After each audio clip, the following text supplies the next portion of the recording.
আজ আমরা জানব এক ভয়ঙ্কর জুলুমবাজ রাজার শেষ পরিণতির কাহিনী, যিনি নিজেকে বলতো, আমি তোমাদের সর্বোচ্চ প্রভু।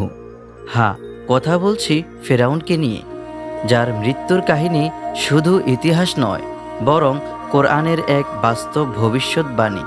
আর সবচেয়ে আশ্চর্যের বিষয়, তার দেহ আজও সংরক্ষিত রয়েছে। ফেরাউন ছিল এমন একজন শাসক যিনি অহংকার করে বলতো, আমি তোমাদের সর্বোচ্চ রব। সূরা নাজিয়া আয়াত ২৪। তিনি আল্লাহর নবী মুসা আলাইসাল্লামের দাওয়াতকে অস্বীকার করে তার অনুসারীদের উপর চালিয়েছিল ভয়াবহ নির্যাতন। কিন্তু যখন আল্লাহর আযাব নেমে আসে, তখন মুসা আলাইসাল্লাম তার কওমকে নিয়ে নীল নদ পাড়ি দিচ্ছিলেন। ফেরাউন তার বিশাল বাহিনী নিয়ে তাড়া করে। আর ঠিক তখনই ঘটে ইতিহাসের ভয়ঙ্করতম মুহূর্ত।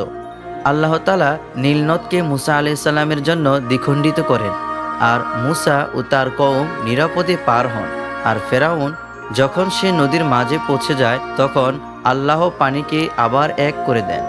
ফেরাউন বুঝতে পারে সে ধ্বংস হয়ে যাচ্ছে। তখন সে বলে, আমি ঈমান এনেছি মুসা ও হারুনের রবের প্রতি। সূরা ইউনুস আয়াত ৯০। কিন্তু তখন আল্লাহ বলেন, এখন ঈমান আনছ, অথচ আগে তুমি অবাধ্য ছিলে ও ফাসাদ সৃষ্টি করেছিলে। আজ আমি তোমার দেহকে সংরক্ষণ করব, যেন তা তোমার পরে আসাদের জন্য নিদর্শন হয়। সূরা ইউনুস আয়াত ৯১-৯২। এই আয়াত পৃথিবীর ইতিহাসে এক অনন্য ঘোষণা। আল্লাহ নিজে বলেছেন তিনি ফেরাউনের দেহকে সংরক্ষণ করবেন। আজ সেই ফেরাউনের মমি দেখা যায় মিশরের কায়রো মিউজিয়ামে, যা বিজ্ঞানীরা পরীক্ষা করে বলেছে এটি সেই যুগেরই ফেরাউন, যাকে ডুবিয়ে ধ্বংস করা হয়েছিল। কোরআনের এই ভবিষ্যৎবাণী তখনও কেউ জানত না, আর আজ তা বিজ্ঞানও স্বীকার করেছে।